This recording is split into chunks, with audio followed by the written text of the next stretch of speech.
What is crack-a-lackin', fellow thermonuclear AFers? I am Dan Valley coming at you with a very brief intro and another footnote on our positional rankings. We are up to our top 10 centers from Grant and myself.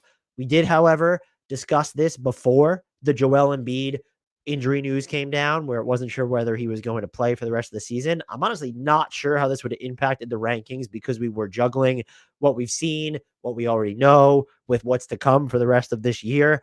He's very clearly in a certain spot when it comes to centers anyway. And so you can quibble over that, but we get into some honorable mentions. Wanted to note that very quickly. That's enough for me, though. Let's get to our top 10 centers from Grant and myself right now. What is crack-a-lackin', fellow thermonuclear AFers? I am Dan Valley coming at you, as always, with my certified fantabulous thermonuclear AF co-host, Mr. Grant Hughes. We have reached the end of our top 10 positional NBA rankings. We're on to the centers. Another bloodbath is en route. But Grant, first and foremost, how the heck are you doing? What a journey it's been. Just really seeing where our philosophies on life and basketball align and divert. It's just we've really learned, we've learned a lot about positions. We learned a lot about each other, and maybe ourselves. Maybe that's really what this has been about. I think I'm getting loopy because we've been recording for a couple hours here, but I'm really excited to do the centers because we don't really have to mess too much with the positional stuff. And it's just kind of going to be, what do you value? And I hope we have some differences because that's always the most fun part. I think there ended up being between 13 and 14 names here. Like I have a very long list of names that I thought about, but there ended up being between 12 and 13 or 14, depending on how you factor in availability previously. And it was just like gutting. And so there's like, to me at the top, there was a delineation maybe in the top four or definitely the top three. And then it's like, well, fuck. Mm-hmm. Like it got really hard for me after that. I don't know about where it got hard for you. I'll be shocked if we don't have the same top three, probably in the same order. I would have thought we'd have the same top four, but when we talked a little bit beforehand, I think you tipped your hand that your number four center is not the same as mine. So maybe we should just get into it. Do you want to? So since I'm assuming we have the same top two, right? Do you want to give us your top two? Yeah, Jokic 1, Embiid 2. So I actually had Embiid. I'm just kidding. I have Jokic 1. No, well, you had me because I could, if you had Embiid 1, I mean, the injury kind of makes it a little easier to get out of it. Let's say there was no injury issue. Would you have? I would have still had Jokic 1 if if his knee were fully healthy right now. And maybe that's controversial, but Jokic is a no notes guy for me. He's got the ring. We don't have any questions anymore. Embiid still has is he going to hold up? And again, this year, the answer looks like no. And I've seen Jokic do it. Haven't seen Embiid do it in the playoffs. So it just made it easier for me. The injury was not a factor. And the thing that, I mean, this is unfair.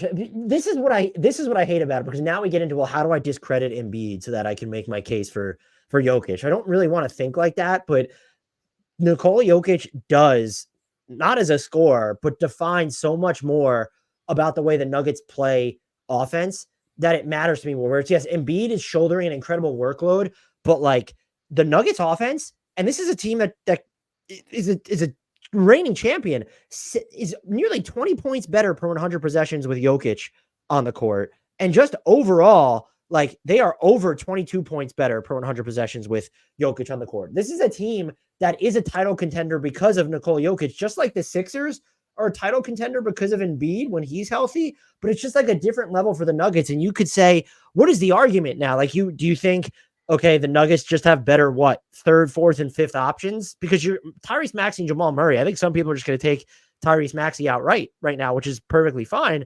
It's the supporting cast might be better, but it's not like certain, like the Sixers have the more proven supporting cast when you're just looking at like, well, Christian Brown's a wild card, Peyton Watson's a wild card. Nikola Jokic's ability to define his team's championship window in a way that Embiid does not, because of the availability and injury concerns, and then just some of the performances we've seen from him in the playoffs. That was, you don't want to journey too far back, but remember the discourse against Jokic where it was like, well, he hasn't made it to the finals. Can he be the best player on a championship team? The moment you gave him a team that was healthy and full strength, they didn't just win the championship. Right.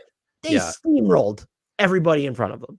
Yeah, no, and it's not just a this year thing. I think if the point of the if part of the way that we're making decisions is who do you want for the rest of the year in the playoffs, you almost like Embiid would have to be so much better statistically than Jokic to outweigh the fact that he has like literally every season he's had a chance at going deep in the playoffs, like an injury or underperformance has been a factor. Whereas like Jokic has basically never had a major injury. And he's I mean, and he just They won do play so it's different like, styles, which is like, but yeah, like Jokic does always look like he just came out of a street fight too. So to his credit. well, yeah.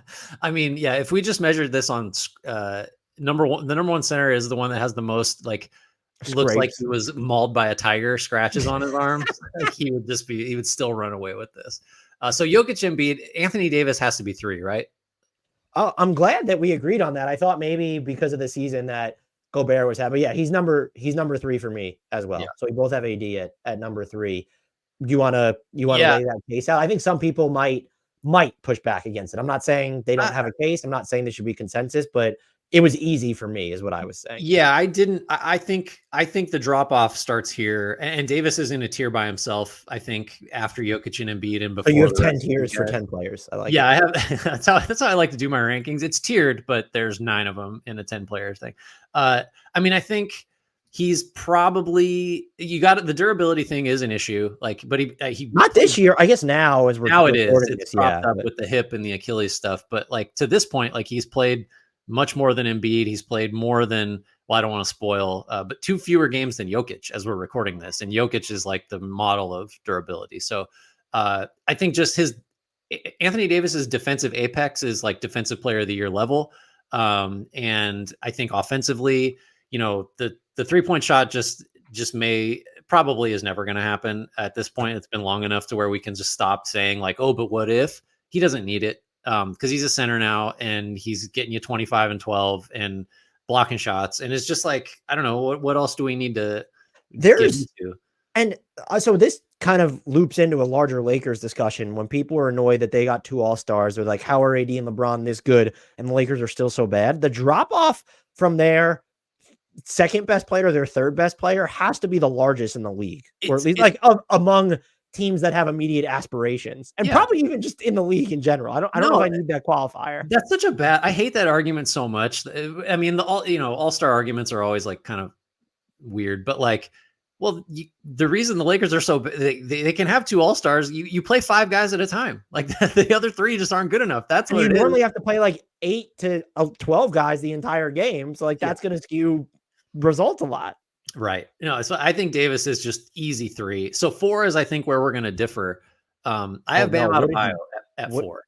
Okay, so I had Rudy Gobert at 4. Gobert shows up for me at I have him at 6 right now, but I'll just leave That him is there because it'll be more okay. interesting. So let me make my case for Gobert. So I'll put Gobert on the screen at 4, and then vamp about him for a minute. I'm not asking you this. This is a rhetorical question. Have you seen the way that he is moving on defense this year? Way It is. better. It's way better, and it might be the best ever that he Wow. has ever moved on defense. And so it's not just a matter of, well, yeah, now he has guys who can actually move are playing in front of him.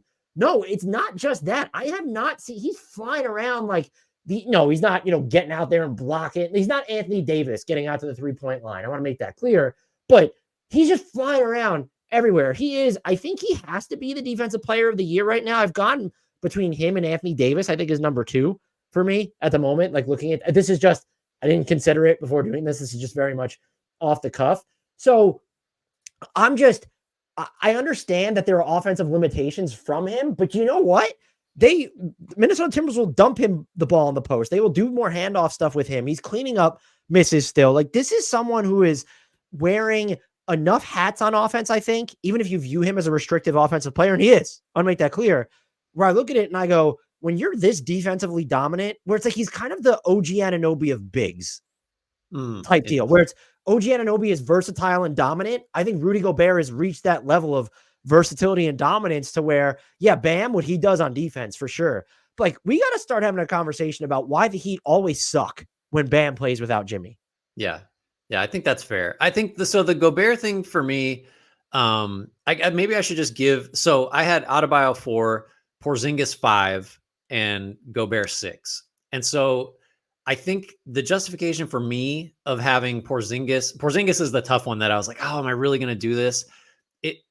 So maybe some of this is outdated. And some of it, I know when this narrative was out there, which is that, Gobert failed against that Clippers team in the playoffs Oh, because don't they do it. spaced him out. No, I'm gonna cut it down. Okay.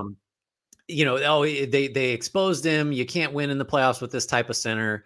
I think broadly speaking, I still do have questions about Gobert in a deep playoff run. I still do. I think it was unfair to blame what happened against the Clippers on him because it was point of attack defense that sucked for Utah, and he just had too many messes to clean up as much as anything else. The numbers will back this up. By the end of that series, the Jazz didn't figure out the Clippers. Like, the defense wasn't what killed them. Yeah. Well, if Terrence Mann doesn't have that one incredible game, like, who knows what we're saying about Gobert might be on the Jazz still. Like, that team might never have broken up. Like, they might have advanced deeper, and like, we just don't have this Utah realizing this core doesn't work thing. But so I have no playoff questions about Bam. So, like, because unless Jimmy Butler's not out there, but like, if Anthony Edwards isn't out there, I don't think Gobert is carrying the Wolves anywhere either. I think Bam has demonstrated like playoff impact to the ultimate round of competition. And so that just matters to me. The switchability, the defense, the facilitation, he's getting you 20 a game this year. I just, he's not a number one option, but neither is anybody else. I thought that's what you were going. But neither is anybody else here other than Jokic and Embiid. And Jokic, I don't even know what option I would consider him. Like, he's whatever he wants to be.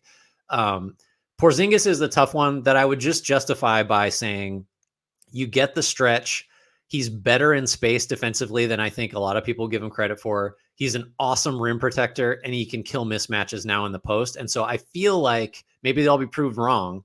He feels a little not much more playoff proof than Gobert, and maybe not to the level of Adebayo. But again, I'm just over indexing towards guys that I think will be on the floor in the most important minutes and making an impact in the games that really matter for this exercise. So I can more easily imagine that with Porzingis than Gobert. Now, you can raise the durability concern with Porzingis as like a counter to that.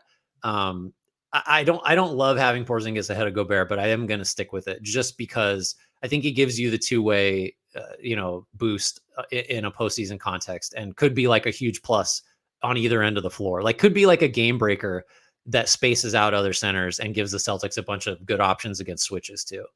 So I'll tackle this a little in reverse. I have Kristaps at 10, just because, and if this was last year, I might have him higher. He's playing more of a complementary role now. And so that's made him better, which I'm not faulting him for, but I do appreciate the degree of difficulty that some of these guys shoulder defensively and even offensively.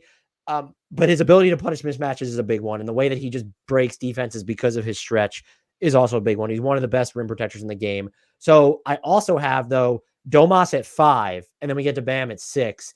I know that the numbers with Domas, Sabonis on and De'Aaron Fox off this year are bad. And they've kind of flip-flopped from last season, where a lot of the year was they were worried about the Fox without Sabonis minutes. Yeah. That is someone who can initiate your entire offense. And it's become very clear to me that I don't know if Bam is that guy. And I think Bam is improved as a scorer overall, but like, the more I watch him as a playmaker and someone who doesn't have the benefit of someone better than him on the court, it's just, I struggle to see it, the vision there more and more. Now, what makes it really tough is you mentioned the playoff argument, and then there's just this level of defensive dominance from him, but he's also, as a center, and this is not everything, I value versatility. He's just never been like a great rim protector. Yeah, he doesn't have the size. He really is undersized. So and I don't want to, I'm not critical. Well, I'm ranking Domas higher because he's taller than Bam. It's not necessarily what I'm saying, but like, Domas Sabonis is at least going to clean up opponent misses to ensure your offense starts. He's a better facilitator of the offense and can facilitate it in more ways. And his offensive range, to me, is not as functionally repressive as Bam's can be, where it's like, we can bemoan that, why isn't Sabonis more of a shooter? And it's like, well, because he does more stuff off live dribbles, like the decision-making there, than Bam. I'm just going to trust it at this point. I mean, now, statistically, because we didn't want to date this, I'm not going to dig into the certain numbers. But like, yeah, Bam can be really good in certain instances. And he is especially for his position, is a great playmaker. To me, Sabonis on offense is on another level. And the gap between, I guess what's tough is the gap between Sabonis and Bam on offense, you would have to make the case, is larger than the gap between Sabonis and Bam on defense. I don't know if that's the case I'm prepared to make. I'm outright saying, and this might be an inconsistent line of thought, that I'm just valuing the higher ceiling Domas gives you offensively. And by the way, like, he has also proven that you can kind of cede the spotlight to De'Aaron Fox and still just be an offensive powerhouse yourself. Yeah, I don't know. I'll try to keep. So I'll just say Sabonis is not in my top 10. And that's going to seem insane because of the counting stats and because of just like the efficiency. And look, he's, of the guys we're going to talk about going forward here for this position, he's got the highest box plus minus, leads them in rebound. Like, friggin', this will be dated, but 8 assists a game is just like ridiculous. And he matters a ton in that offense. I would just say, and this has been my argument with him for a long time, is that he does, I think, limit your ceiling as a playoff team in ways that a lot of these other guys do not. And Bam has proved that he doesn't have that effect. So Sabonis to me is someone that, like, look, it'd be one thing if we, go ahead. I get the Bam argument, because I even said, like, maybe I'm being a little bit too inconsistent. Yeah. To not have him in the top 10. Yeah.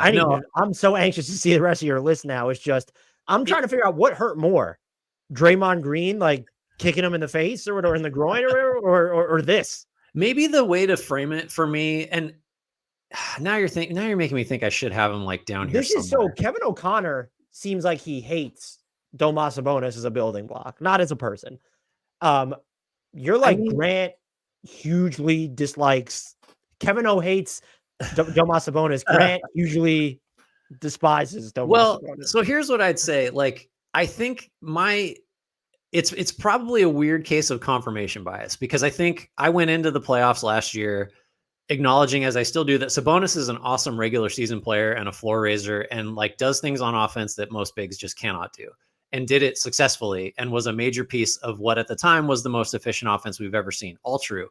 But I thought going into the playoffs on both ends, he would limit the Kings in significant ways, like not a rim protector, can't guard in space, doesn't space the floor in a way that scares defenses. And if he runs up against a guy that is strong in his size, he can't bully him. And so, like, not a lot of offensive value because you don't guard him on the handoffs and give and get game. Pick and roll, he's easy to guard in that setup. And defensively just is a target. And then that's exactly what happened, right? Like, he wasn't the reason the Kings didn't beat the Warriors, but like, it was a huge factor. Like, it's a little over, Kevon Looney's better than Sabonis. Kevon Looney's not better than Sabonis, but like it's not even close. But like, that's the nicest thing you've said about it. When the exact things you suspect based on his game materialize in reality, then for me, it's just a prove it. Like, if Sabonis has a huge role in a playoff run for the Kings this year, I'll change what I think. I will say I'm sorry and say I was proved wrong. And maybe that happens, but until it happens, like, what I was concerned about with him happened.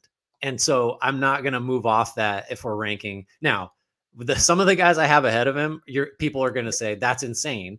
But I just, like, if I'm caring about the playoffs, I can't put the guy above some other people when his team got bounced in the first round because he failed in the way that I thought he might fail. So that's all. That's the short version.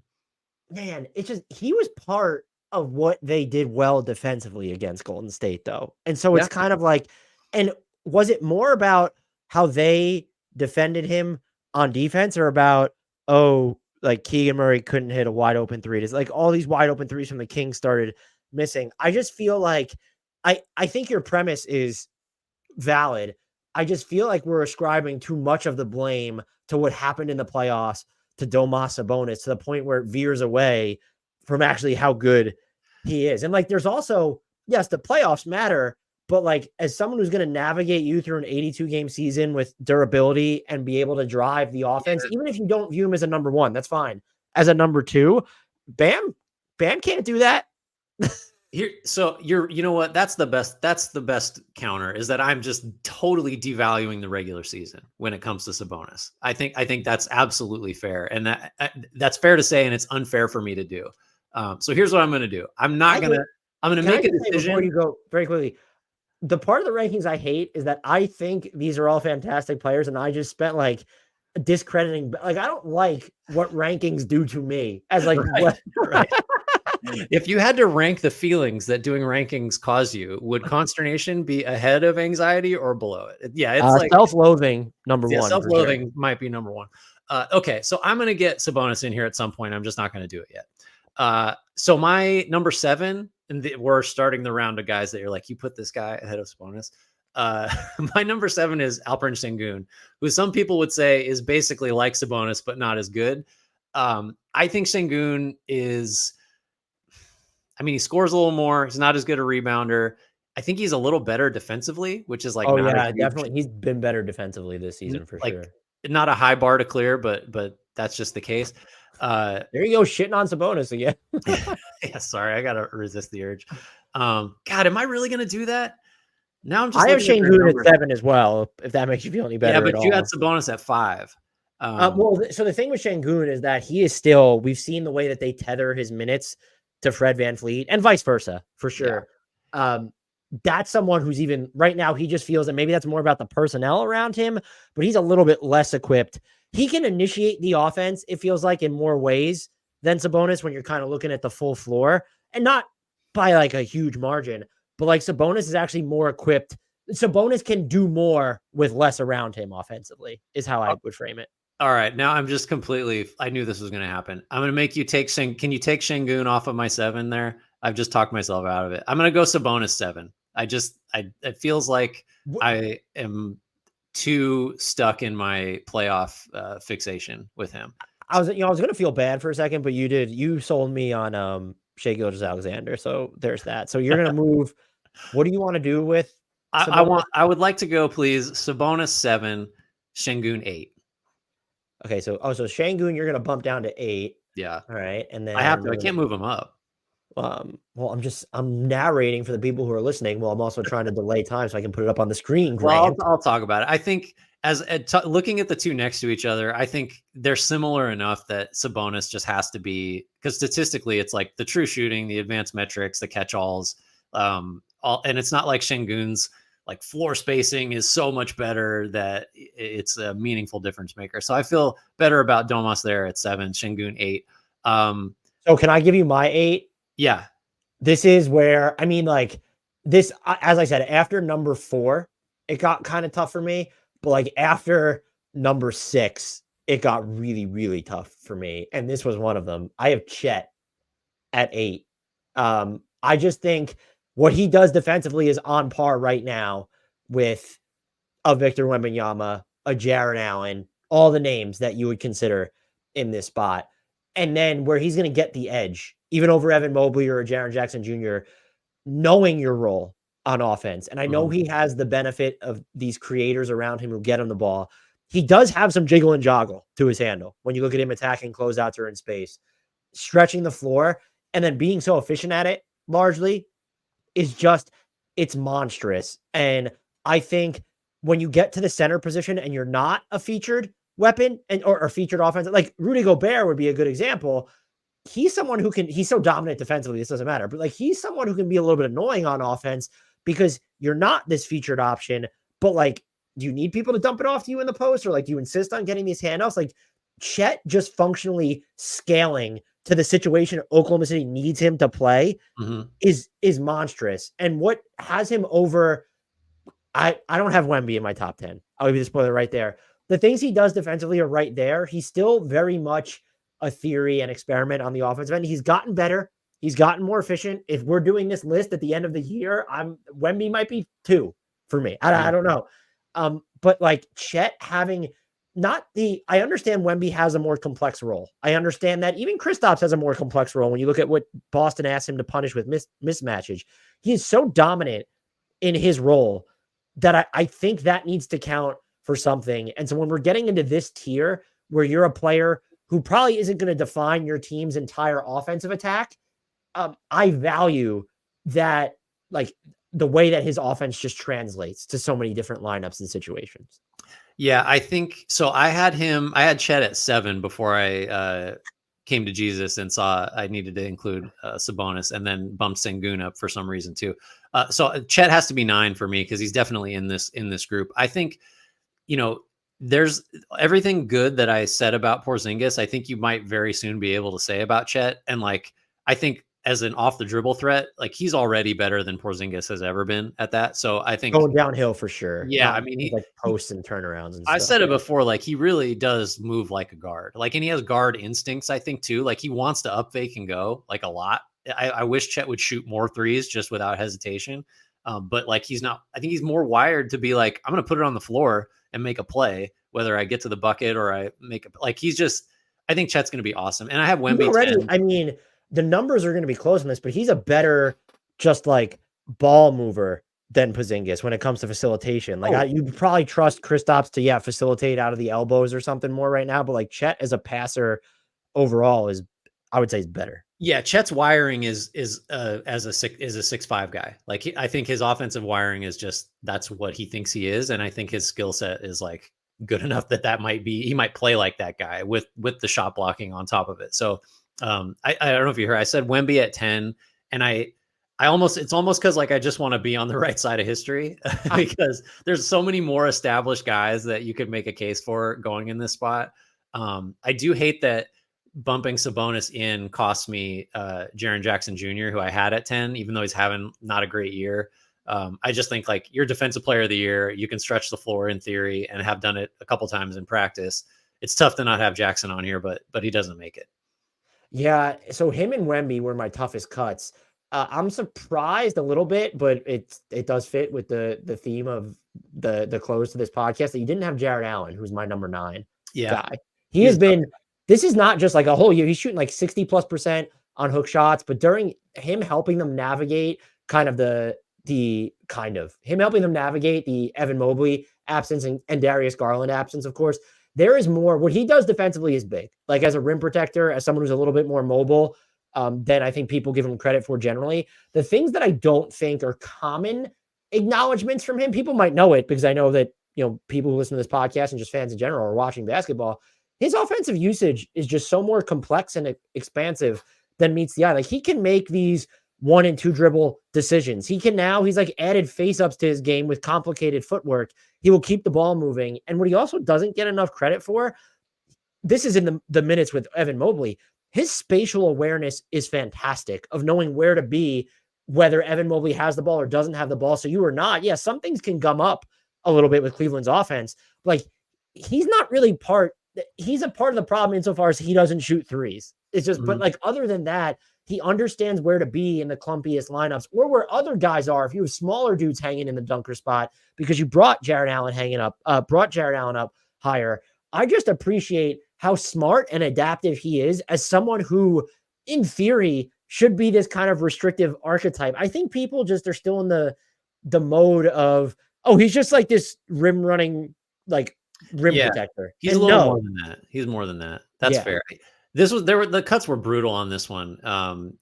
So you said my 2 toughest cuts so just because you mentioned them already were Wemby and Jaren Jackson Jr. Yeah. I just don't. The Wemby one is the one. Jaren Jackson Jr. is just the efficiencies all over the place offensively, so it wasn't too hard to leave him off given who's in front of him.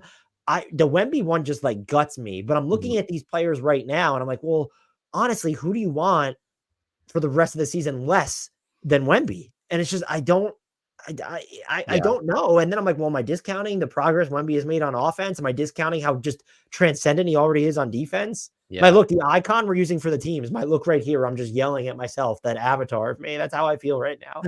I mean, like Wemby and Chet both could be 3 and 4, next year when we do this. I think so much upside there. So yeah, I agree. So Allen was a tough cut for me. Jaren Jackson, I said, just to run through a couple more. Miles Turner, didn't really seriously consider it, but like he's a good starting center. Brook Lopez, Nick Claxton, Evan Mobley. Evan Mobley was pretty easy. Defensive player of the year last season and still good this year. Not like just Brook Lopez. Yeah. I considered him, but it wasn't like he was never seriously in my top 10, which is wild. Feels a little wrong, huh? That's the thing. Like you get past the top, I'd say really the top 3, and it's almost like you could reorganize 4 through like 15 in a lot of different ways, which would include all these guys we mentioned and probably a couple we've forgotten. Yeah, I mean, like, I feel like my top 6, I mean, you could order I guess Gobert, Domas, and Bam differently, but like 7 through, I don't know, like 12 or 13, even we both didn't mention him. I mentioned him in the power forward, but like Evan Mobley, if this might have been made a lot harder if Evan Mobley never gets injured. Right. Well, and Cat, I mean, I think, well, like you could easily make the case for Cat over like Wemby, for example, or even like Sabonis, if you're really just fixated on like, I need this premium shooting or there's ways to do it. I think no matter what, Şengün probably stays in the top 10 for both of us. But then after that, it gets pretty iffy. Even imagine if I had Nick Claxton on my long list. But imagine if he doesn't deal with injuries to start the season based off how he's playing now. Wendell Carter Jr. might have factored into this discussion. Yeah, that's another one. I want to make sure we're not forgetting anybody else just because like Hartenstein hasn't played nearly enough. But like all the advanced metrics are like, he's like top 20 in EPM, which is crazy. No Lively. Zubats is a cut below. I mean, if Mitchell Robinson stays really healthy, I mean, he's not getting in the top 10. Well, he makes the long list for like Jonas Valanciunas not even being like a consideration here is crazy. A lot of talent. I mean, and centers are tough because in the context of you're not taking a lot of these guys over. I mean, after Jokic and Embiid, if we were doing a rankings of players, like regardless of position, who's the first? Anthony Davis, I guess, is the first center to appear, but where is he appearing? Right, might be pretty low. Way down. But like relative to one another, this is a really gut-wrenching exercise. Yeah. So I'll go through my top 10 here. Jokic at 1, Embiid at 2, Anthony Davis 3. We're in lockstep there. I go Bam at 4, Porzingis 5, Rudy Gobert 6, Domas Sabonis 7, Alperen Şengün at 8, Chet Holmgren 9, Victor Wembanyama rounding out the top 10. I'll just say, even if Kings fans are mad at where Domas is ranked on your list, or even my list, I deserve some appreciation for getting him on your list in general.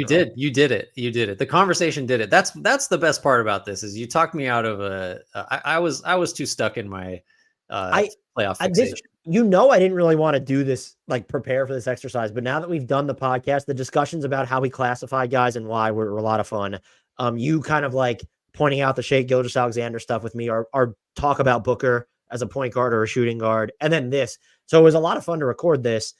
My top 10 were Jokic and Embiid 1 and 2, Anthony Davis at 3, Rudy Gobert at 4, Domas Sabonis at 5, Bam Adebayo at 6, Alperen Şengün at 7, Chet Holmgren at 8, Jared Allen at 9, Kristaps Porzingis at 10.